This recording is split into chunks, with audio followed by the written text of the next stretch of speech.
Assalamualaikum warahmatullahi wabarakatuh. Kembali lagi bersama saya Yulia Mu'arifatul Zahro dengan NIM 200002026 dari Prodi Administrasi Pendidikan. Nah, pada kesempatan kali ini saya akan menyampaikan materi tentang membangun citra lembaga dengan mata kuliah manajemen humas dengan dosen pengampu Bapak Dr. Hanif Al-Qadri, SPD MPD. Dalam Clean English Dictionary yang dikeluarkan atau yang diciptakan oleh Sanda Oliver tahun 2006, istilah citra katanya adalah gambaran. Gambaran tentang apa? Gambaran tentang sikap mental, tentang ide yang dihasilkan oleh seseorang, lembaga atau organisasi yang menggarisbawahi pada akhirnya yang namanya citra itu menjadi sebuah kepribadian atau personality yang ditujukan kepada siapa? Kepada masyarakat sekitar atau kepada publik atau kepada lembaga atau organisasi, baik itu publik internal maupun publik eksternal. Jadi sedikit saja ada kesalahan, kadang-kadang image itu yang akan dibawa oleh orang atau publik itu tadi tentang seberapa hebat atau seberapa bermasalahnya lembaga atau organisasi kita itu di mata orang lain. Nah, kadang-kadang ada istilahnya melakukan sesuatu, berbuat sesuatu itu harus berpikir terlebih dahulu dan didesain sedemikian rupa. Bahkan mengucapkan, mengatakan, kadang-kadang perlu ratusan kali untuk dikoreksi. Nah, supaya apa? Supaya tidak salah dalam mengucapkan, tidak salah langkah, dan tidak salah berbuat. Karena kesalahan itu dalam tanda kutip dianggap oleh publik kita, oleh orang-orang di sekitar kita sebagai gambaran tentang diri kita. Istilah citra itu lahir dalam 3 konsep.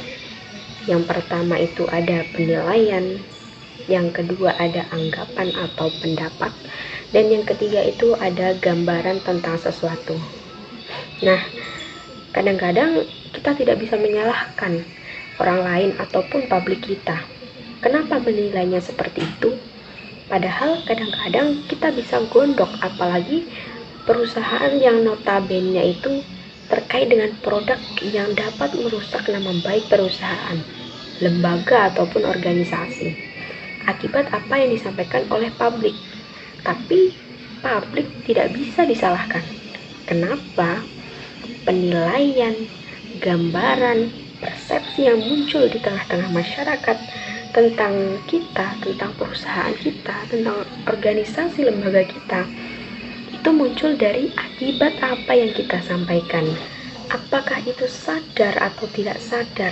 Karena yang namanya komunikasi itu jauh lebih banyak dipercayai adalah non-verbalnya daripada verbal. Verbal seringkali bermasalah. Di ini satu titik penilaian tanpa mengatakan sesuatu apa yang kita lakukan. Gerak-gerik yang kita perbuat juga indikasi komunikasi yang ditangkap oleh orang lain. Dan itu akan menjadi sebuah penilaian. Bahkan yang parahnya itu menjadi sebuah kesimpulan dan gambaran tentang siapa diri kita sebenarnya. Karena istilah image bisa dianggap sebagai picture of mind. Jadi itu akan menjadi cerminan dalam pikiran orang lain, akan menjadi gambaran pantulan. Maka hidup di dunia ini, kalau kita bawakan ke dalam pribadi kita masing-masing itu yang mau dipikir gitu, mengatakan sesuatu, menyampaikan sesuatu dalam berkomunikasi, akan mengatakan apa? Kepada siapa? Nah, kalau kepada siapa, caranya bagaimana? Kapan waktunya? Tepat atau tidak? Karena kesalahan persepsi, misalnya saya mengatakan sesuatu kepada orang yang lebih tua dari saya. Nah, itu ada etik moralnya, ada sopan santunnya, ada tata keramanya.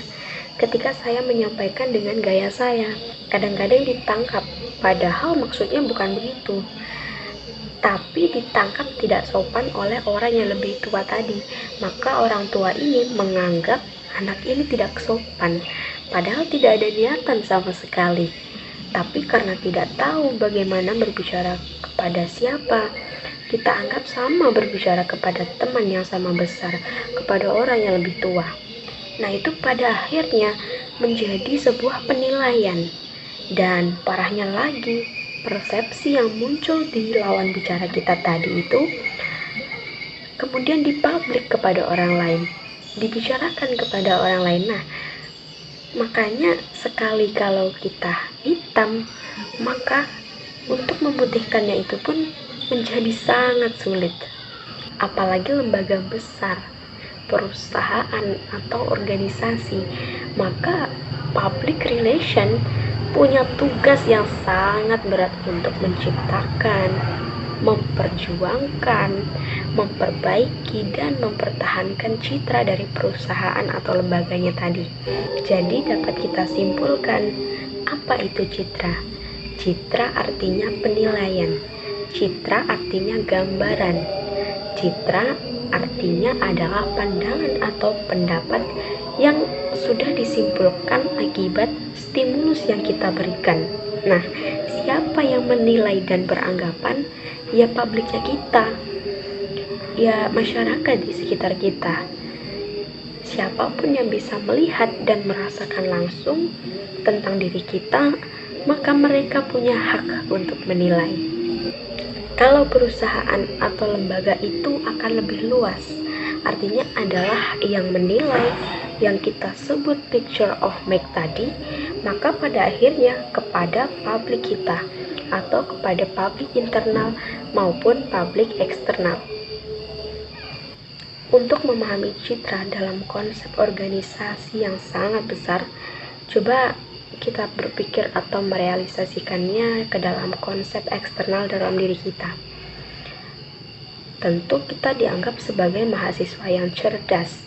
Banyak yang harus kita lakukan, banyak yang harus kita rencanakan, banyak yang harus kita desain.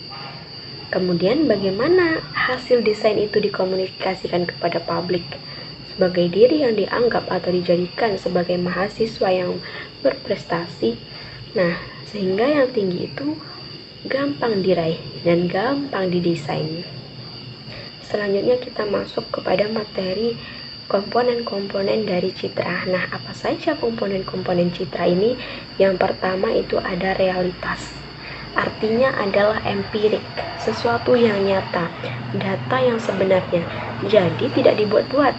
Ingat, sesuatu yang dibuat-buat tinggal menunggu masa atau waktunya. Ketika ketahuan buruknya justru menjadi citra yang terhempas.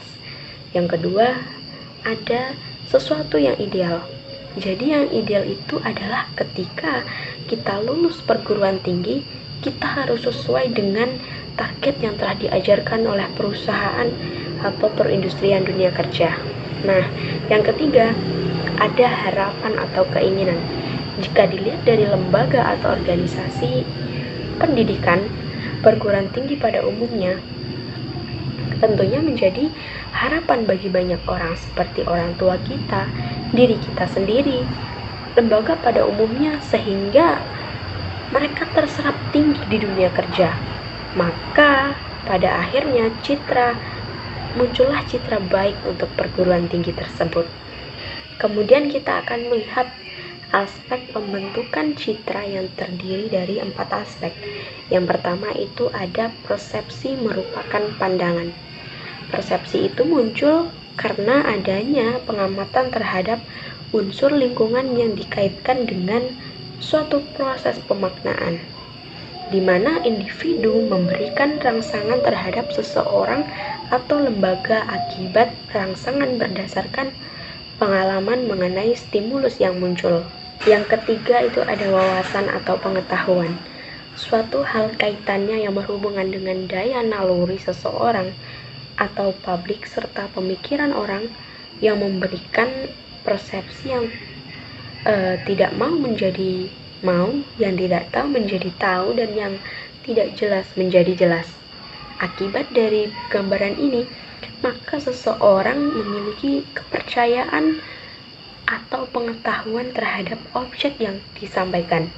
Jadi, wawasan atau pengetahuan dari publik sangat menentukan tingkat baik buruknya persepsi mereka atau publik itu terhadap diri kita. Nah, aspek yang ketiga itu ada motivasi. Terbentuk akibat motivasi, setiap orang yang menilai sesuatu itu juga tergantung dari motivasi yang muncul dari mereka, dan motivasi setiap orang itu tidak pernah sama. Nah, yang terakhir, aspek pembentukan citra yang terakhir itu ada sikap. Adanya kecenderungan bertindak, kecenderungan berpersepsi, berpikir, dan merasakan banyak hal dalam menghadapi objek, atau ide, atau situasi, atau nilai terhadap sesuatu hal, orang dalam lembaga atau perusahaan. Sekian penyampaian materi dari saya, yaitu tentang membangun citra dalam lembaga atau organisasi. Kurang lebihnya saya mohon maaf, saya akhiri. Wabillahi taufiq wal hidayah. Wassalamualaikum warahmatullahi wabarakatuh.